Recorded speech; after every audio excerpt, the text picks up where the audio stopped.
conversation with the lads on AM earlier today, and we're going to hear a little snippet of that to come this hour. We've also got the football show in the company of Andy Mitten, and some interesting developments as well, by the way, in that Jadon Sancho to Manchester United deal this evening, in that it appears as though it may well be very much back on.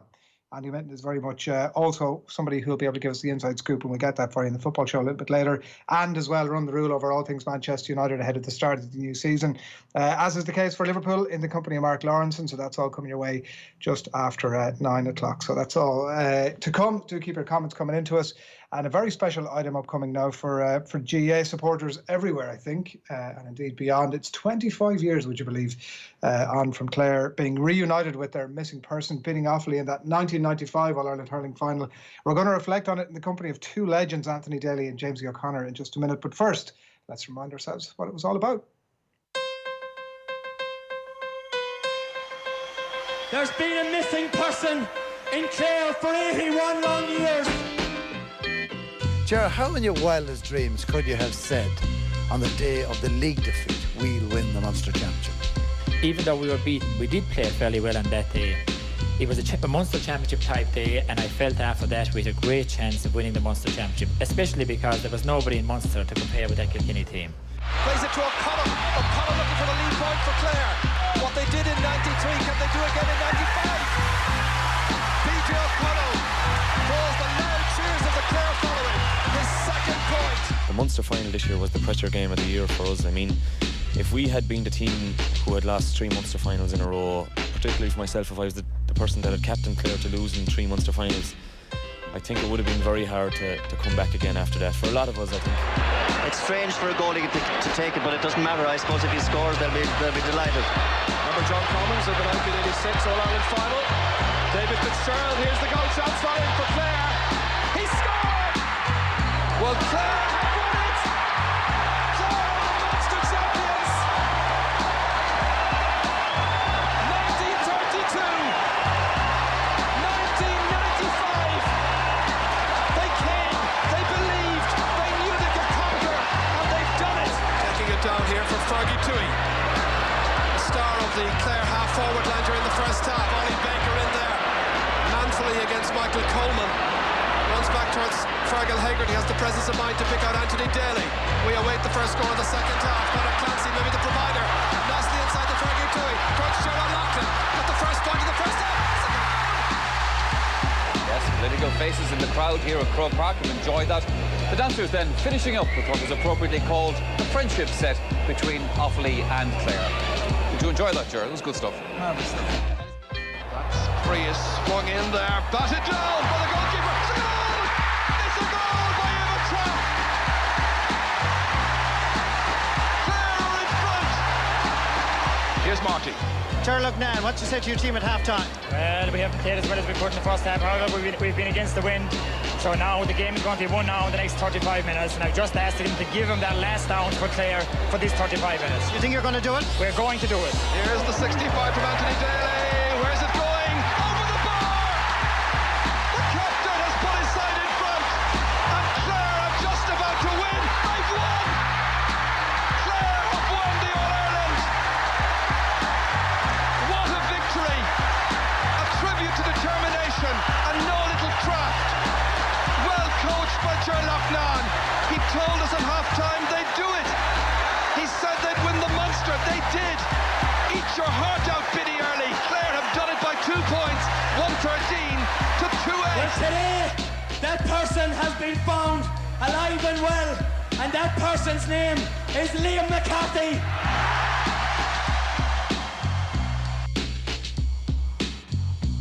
Absolutely magic stuff there. The montage worker, Richie McCormack, Anthony Daly, Jamesie O'Connor, come on in.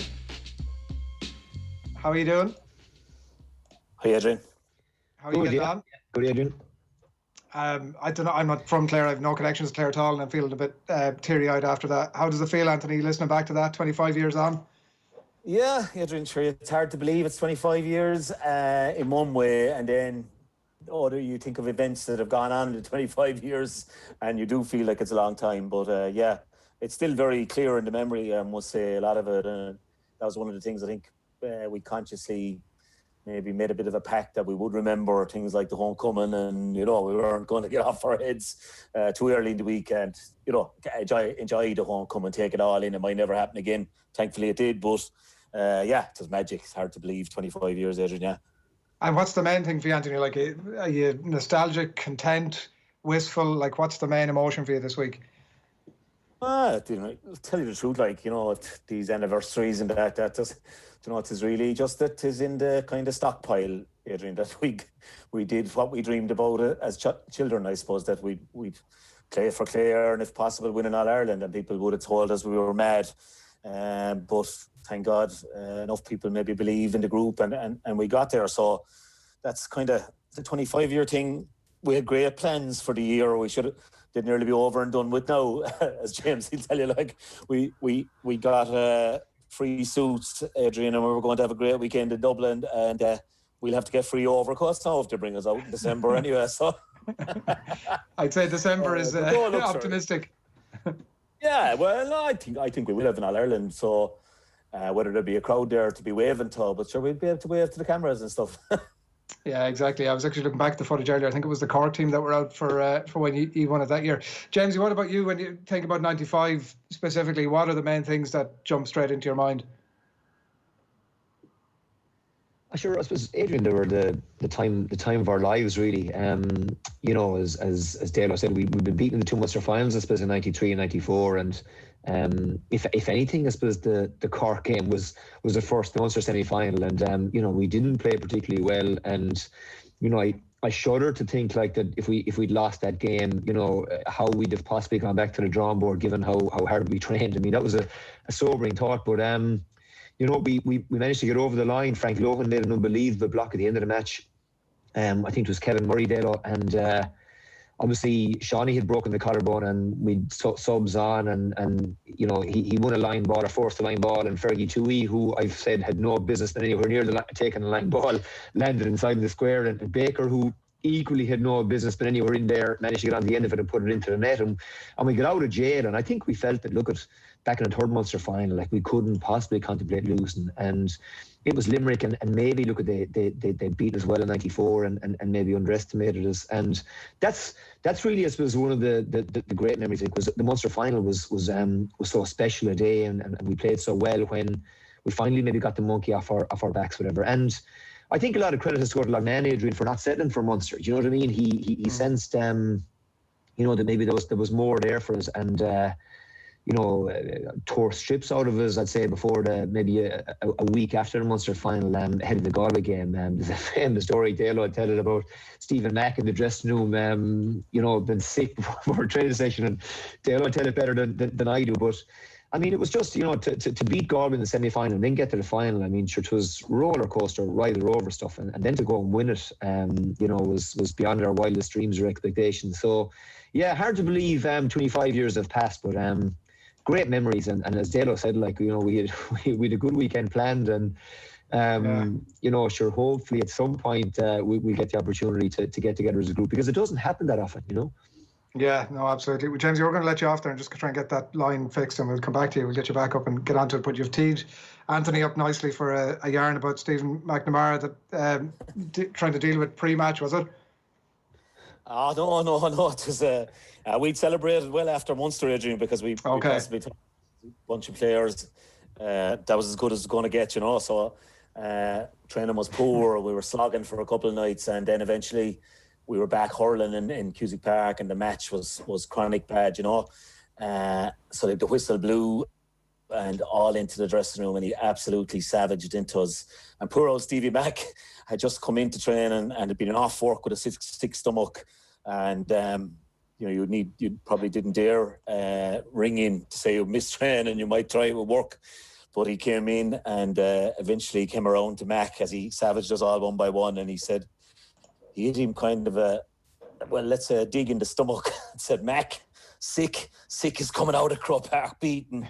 So I think, after that, we went back out and fairly tore into each other in the match, and the tone was just set, as Jamesie said. And I'd agree with him that was a massive feat of management to get our feet back on the ground, because we weren't a Mayo or let's say a Limerick even, who had been losing All Ireland finals.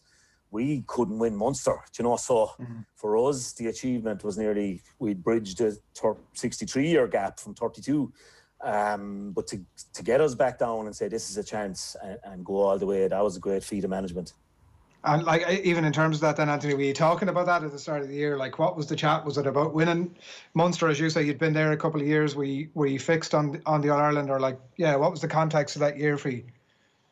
Well, the context would have been like, Len would have been with us, Len Gaynor, for 4 years, and I was there like when Len came in right at the get-go, and it was so low you wouldn't believe it, Adrian, and he lifted it so much.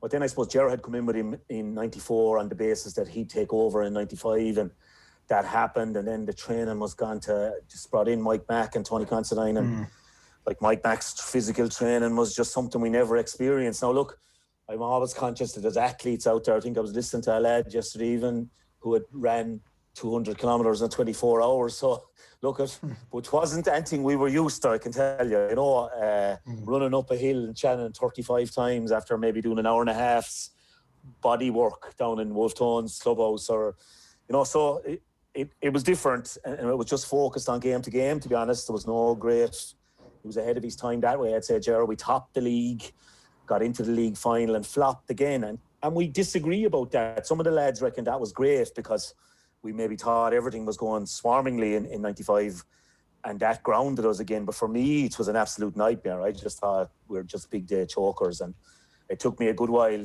to I think we just had to get lucky against Cork that day to get back into the Munster final, and when we did, we were determined to perform at least, Adrian, anyway. Do you know, you'd no guarantee of winning hurling matches. Limerick were very unlucky not to win the All-Ireland the previous year. So we just had to go down though and stand. Like, we'd been hammered in the previous two, hammered in the league final. So we had to stand, and in fairness, we did. And then Limerick, probably, as James said, maybe not quite ready for the challenge that met them. So, you know, that was the day of days for us, because, as I said, they were the days we were losing constantly. And it's easy to see, like, after given everything that you say that had gone before in terms of the result not going your way on the day, and like you're saying, like, you're thinking after that Kilkenny league final that we're just a team of chokers, but you hear Gerard Loughnane coming out saying that's enough evidence for him now, and you heard it in the clip there. He's saying that's it, we can win Munster. So when you hear that, given that your mindset is somewhere else, what are you thinking, or how do you get yourself back on track? Well, I tell you the truth, Adrian, like, 5 was probably in the Sparrows car from Clarecastle. The only one of us that had played well was Stephen Sheedy, who subsequently got hurt after Dooney's Crusade after 13 minutes, I think, against Cork. He was the only one that played okay against Kilkenny, and there wasn't a word spoken, I think, walking to the car, and I said, I was in the front seat, I said, what do you make of that about winning Munster? Sparrow just looked across at me and put the eyes up to heaven, like, you know, as if, you know, this isn't going to happen. Now, he'd been around 3 or 4 years longer than the likes of myself, and probably 5 years longer than the likes of James. So, yeah, I found it hard to take it in, I have to say. But look, it was just a matter of getting back, knuckling down, and really. And would you spoken to him about it, Anthony, or would you just let it away, or would you have said, listen, what are you on about, or how would that have come out within the panel? Oh, geez, no, like, it was very much like kind of a bit of a, what we perceive goes on in Kilkenny with our set up around them, to be honest. Like, I might get a small bit of license as captain to maybe bring something to them that the panel was concerned about, but you wouldn't be questioning stuff like that. If he told you he believed we'd win Munster, we believed we'd win Munster, if you know what I mean. But inside yourself, did you really believe it? I'm not so sure, but maybe coming out of the Gaelic grounds, all right, yeah, because the last 5 minutes in that Munster semi-final were mad. Just crazy stuff, like to concede a goal, get a goal, and then take one literally off the goal line, Frank Lohan, and win. You know, maybe things were beginning to turn for us, and we really believed going into the Munster final that we were really going to put up a big one, I think. Does that all ring true for you, Jamesie? Yeah, I mean, Adrian, I think, like, the younger players in the panel anyway, you know, wouldn't have had the same baggage as maybe Sparrow had, because, you know, some of us had won, you know, minor in 89. We'd been in a minor final in 90. We'd had success with Flannans. We, you know, probably felt we should have won the 21 in 92. You know, Waterford beat us in the final. And I remember, actually, we topped the league, and we were off, I think, in the quarter final with the weekend off. And we went down to Clare, and Taylor, I'll tell you, we had a great weekend down there. But I was rooming with Brian Lohan, and I remember, you know, we were out for you know, on the town or whatever, and we came back, and it was late at the night and we were just chatting, and I just said to him, look, could you ever think you could be like Cyril Lyons or Jim McInerney and hurl for Clare for 10 or 15 years and never actually win it? And then I remember Lohan saying, like, through gritted teeth, I'd say that we'll win something, we'll be successful. And I remember going to bed that night thinking, no, he's dead right, like, that there's talent in that dressing room and the fellas with character, and, you know, we had a management team that was as good, if not better, than anyone in the country. And I felt we were definitely going in the right direction. And okay, we maybe got out of jail against Cork a little bit, but there was other factors there. You know, Frank Lohan, I think, had been doing exams. I think he didn't start. Baker didn't start, and we all maybe realise now the force of nature that he became and how important he was to the team.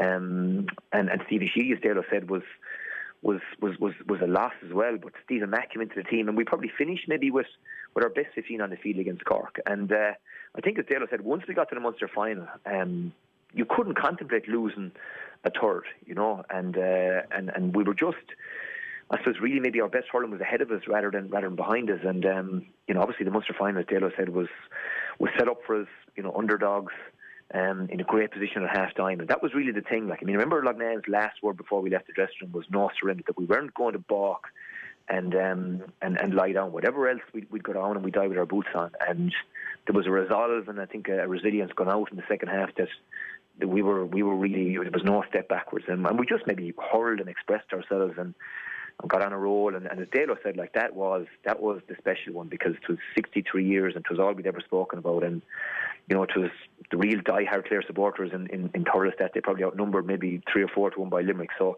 to win that was massive. And then, you know, we just obviously freewheeled a bit after that. That no surrender was at half-time in the Cork game? No, half-time in the Munster final. I mean, I remember we were in the dressing room and people spoke, I think, about maybe 78, I think it was, where, you know, they were right there at half-time with Cork, I think, and there was a real sense of expectation in the crowd that this was it now, this was the opportunity. And you know, I think it was their sending off in 78 or whatever, Jim Power sent off, and you know, they came up maybe a couple of points short, and some people said that to me afterwards, that there was that same sense of expectation that, you know, it was there for us. It was just a question as to whether we had the I suppose the bottle to actually turn up and produce what was required in the second half. And as I said, Loughnane probably sensed that himself. And as I said, I just remember, like, it gone out at half time that day. There was going to be, we weren't going to come back defeated. And I just remember his last 2 words was no surrender. And I remember going out anyway, you know, prepared to take the door off the hinges as every other man that just was, that we weren't going to come back you know, beaten and you know, having folded. Like, if they were better than us, they were better than us. But there was, in Lougnane's words, there wasn't going to be a surrender, and there were plenty of career surrenders, and we'd been part of it in 93, 94, Dale and myself, in the past, but that wasn't going to happen on that day. And look, we produced a good display in the second half and played really well. It was great to win, I suppose, and know maybe the last few minutes that, look, the job was done and it was in the bag. Maybe that point about the no surrender, Anthony, is the key to this one. But like, people, you often hear this cliche, obviously, in sport about, well, you need to lose them to win them. What for you, was it the losing of them that got you over the line, or was it the experience of playing in them? I don't know that for sure, Adrian. I should know after 25 years, but I wasn't as confident as James and Brian Lohan and these lads. You know, I had been through.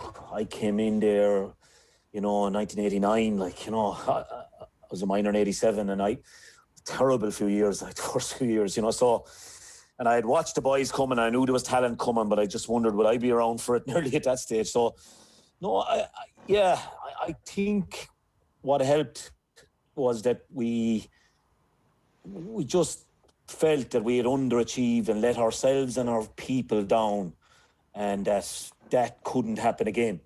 So that was the big thing coming into it. I remember going in along on the bus with PJ O'Connell, and he had played as well in the previous 2, and he would have come on. He'd be maybe a year older than James as well, be in between the two of us. And he just said to me, well, if we lose today's one, that's it, I'm going back no more. Yeah, you know. And there was a sense with a few of the older heads, and I was only 25, you know, that might be the case. So it was in there and maybe come home with our heads held high, you know, come home with our shields or on our shields, because we felt we came home without them the previous 2 years. Right. That Killarney session was spoken about before as well, Anthony. When was that? Well, I didn't recall. No, I knew to sometime in April, but James reckoned we topped the group, so we went straight to the semi-final. So that's about right. That tallies. We came back, like, it was great crack, sure, and your man, we didn't even know he could sing a song, look, and all of a sudden he there was a sing-song, sure. There was a few of us belting out a few bits of crack, and we took over some small pub and having good old crack, and we asked him for a song anyway. Of course, I'd say he did half planned, you know. Tony Constantine now would be a noted singer, so he had kind of held court. And he burst into Waltz and Matilda, you know, the famous Australian war song that Macomb and Clancy and those that said made famous. And, you know, how they all went off to war on the boat, flag waving and cheers. But when they came home, you know, maimed and crippled, that there was no one, and they turned all their faces away. And remember, he said before he came to that line, and he had a few beers in him, like, you know, and he said, and remember, and they turned all their faces away. And, like, I think, you know, even with a few pints on board, every one of us kind of looked at each other. It's like being in a huddle just before you go out the door of the dressing room or something, you know. It was a powerful moment on a relaxing weekend, or what was meant to be, but there was always an angle with him. And I suppose, Adrian, he was a sports psychologist when there wasn't any, really, you know. Yeah, incredible, really. Because the reason it struck a note with me was, I don't know if you saw the Sean Boylan documentary a couple of weeks ago.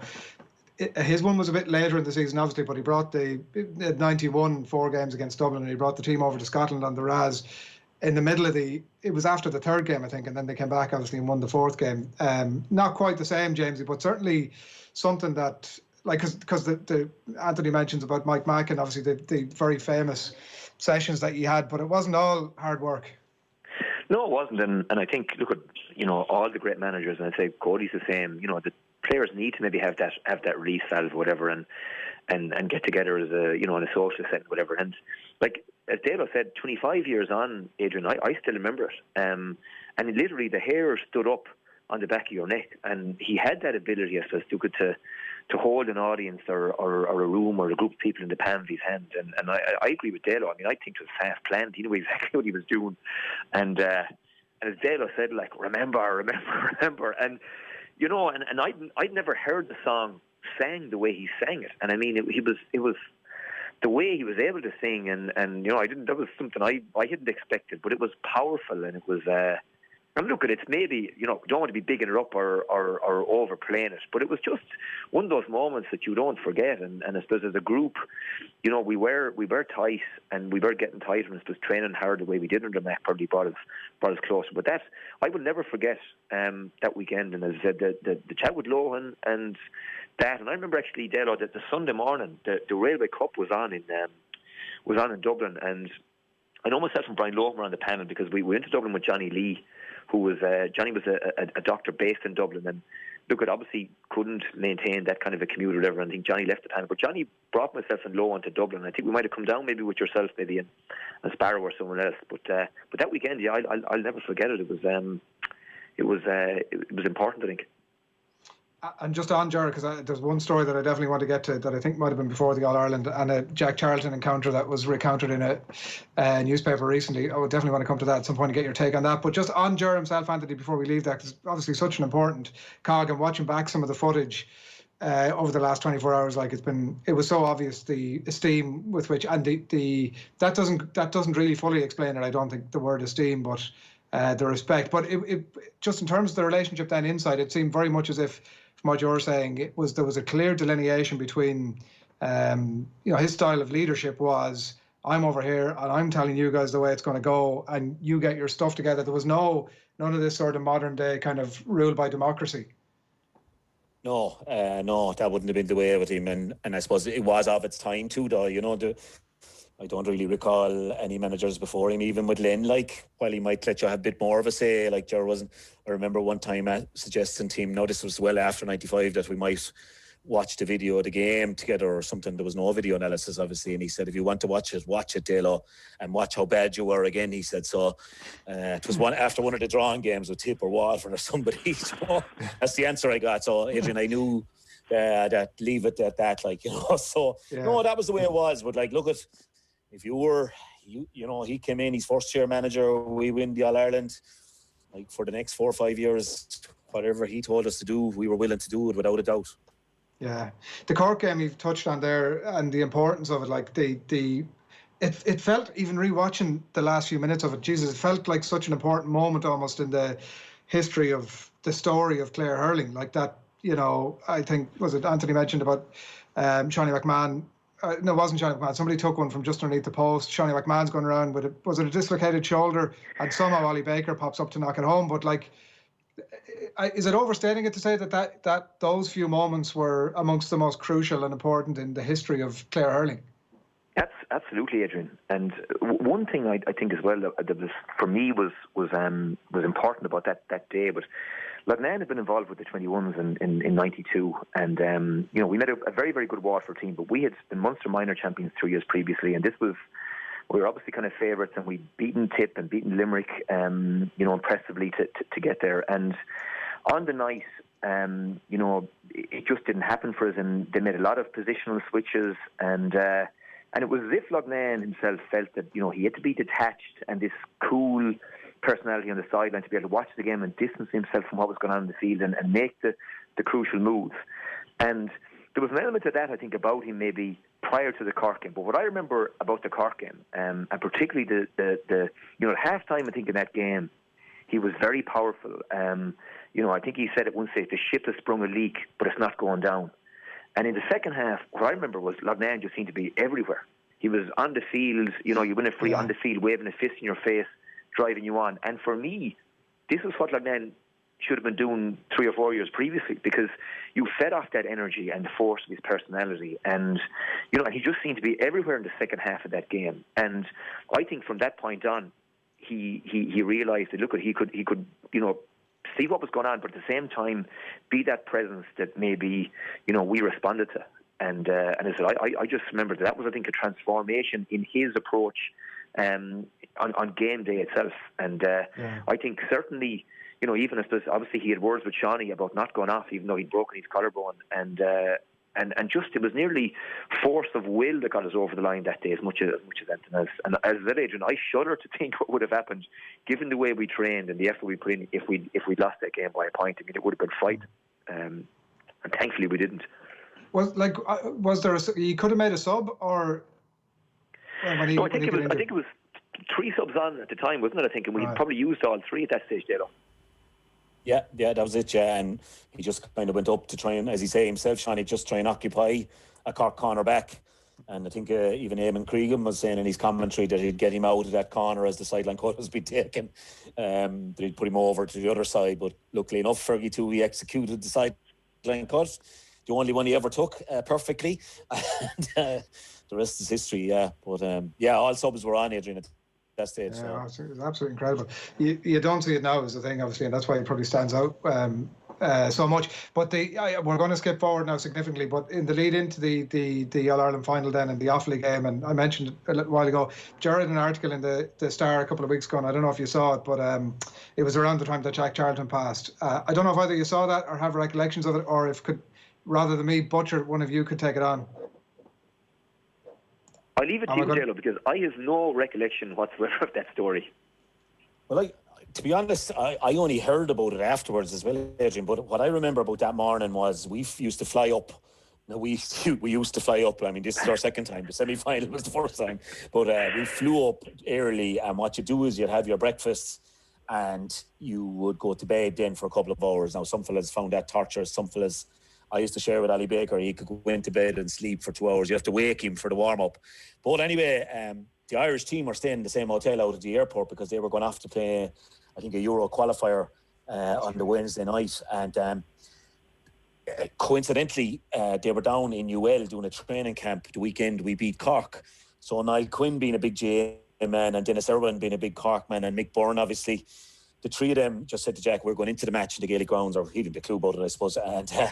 And so they went in, and then Niall Quinn, I remember Niall Quinn appearing around the door. I was sitting near the door, and Loughnane went up to them, and he allowed them to talk, and it was Niall that did the talk, and he said, lads, we actually were there when you beat Cork, and myself, Mick and Dennis, and we saw you starting it, and Dennis wasn't too happy that day, but we're going as well today, and we'd love to see you finishing it. And that's what I remember about it. But by all accounts, the management room was down along, and they'd set up Colin Flynn the team kind of physio, masseuse or whatever, next door to them, and he was next door to Jack Charlton's room. But they told all the lads who wanted rubs and stuff. I suppose lads were extra nervous maybe. I was down in the room trying to pick out a lucky 15 while Baker was sleeping maybe, or something like that. And look, what I heard was they were going to eventually Charlton just opened the door and just started shouting out of the lads, wrong room.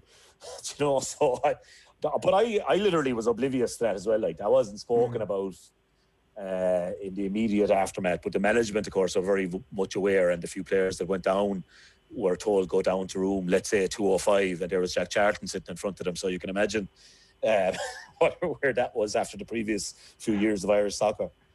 Yeah, it's incredible. Yeah, one thing I remember, Adrian, about the morning of that game, we'd meet in the Oakwood Arms Hotel in Shannon, and just meet collectively there and get into a bus then, and we'd drive to the airport, and we'd literally straight onto the tarmac and onto the plane or whatever. That Aer Lingus were great in that sense, and tickets have been organised and whatever. But the bus drove around the back of the Oakwood, kind of did a loop around the back, and we'd done that before the Galway game. But suddenly we came, there was a gate, just a regular field or farmer's gate or whatever, and the thing was locked, and someone said Loughnane was up the front of the bus, and again, sure, this could have been choreographed, right? That Loughnane was up the front of the bus, and someone said about reverse them back, and Loughnane said, hold it, there won't be a step back today, or something to that effect. I mean, Stephen Jim McInerney got out, lifted the gate off his hinges, and the bus drove forward. And again, you just wondered, was he down there the night before, putting the lock on the gate? But it was just as this, it's little things that you remember, and other more important things that you maybe forget 25 years on, and that's what I remember of the morning of the game. I have no recollection of Niall Quinn or any of that stuff for Jack Charlton happening in the airport. I remember all right they were there, but other than that, it's just a fuss at this stage. We've lots of love coming in for you lads, by the way. I'm a Mayo man and listening to Anthony Daly. The hair is standing on my head, says Ronan O'Grady on Twitter, and plenty more of those types of comments coming in as well. There's a lot of love for that, for the 2E and for that Clare team as well. And we haven't even really touched on the Offaly game, but I did want to, before we wrap it up, Anthony, ask you, because there was 95 and 97 and all the close misses that went before it and in between it, I suppose. But is there any sense that it was an underachievement for that group? Well, Adrian, I look at it, I tell you, everyone was on about 95, the last few days, 6 days ago, I suppose 25 years ago, but and I touched on 97 and one local radio station said, look, we'll stick with 95. But for us and for Gerard, I suppose what was massive was to back it up and win another one. And if you look at what happened 2 years later, okay, we got caught following year by a very determined Limerick. We probably should have beaten them on the day, but Kieran's point, I suppose, will be the memorable, what a score and what a player. But look, we came out the following year, and we beat Cork and we beat Tip and we beat Kilkenny and we beat Tip again. And if you look back on 95, maybe they'd say we beat Cork and we beat Limerick, and then no great traditional rivals of ours, Galway or Offaly. We probably have cheered for them in the past, if you know what I mean, because they were like ourselves, underdogs. But we beat them all, I suppose, by the end of 97. So people will point to 98 and all the drama that went on there, Adrian, and say we should have got a third. And I often think 99 was one that got away more than 98. 98 kind of just happened, and what could we do, really? So look, no, absolutely no regrets. I haven't anyway. Lots of Clare people have about 98 and, the whole circumstances, but I haven't. As I said, I came up in an era where, God, the thought of winning a National League would have been a highlight of an inter-county career for me. So to get what we got, 3 Munsters and 2 All-Irelands, I mean, it was dream come true stuff. And is it funny? I was listening to a bunch of Celtic legends on a few weeks ago, Neil Lennon, Cillian Petrov, Chris Sutton, and they were talking about the bond that existed with that team when they were there, and everybody remembers the team of that era. And I wondered about, you mentioned, Anthony, at the top about keeping in contact and getting the suits and missing out of all the years to have missed out on it. But as a group, do you stay in touch? Do you look out for each other? Because I know obviously there's been, plenty of you got on to the management route, and it's not always easy to stay friends in that regard, obviously. Yeah, and look, there's been a couple of things that have been profiled maybe this year a little bit, but look, no, we're great group, Adrian. We get together every Christmas, probably the end of November.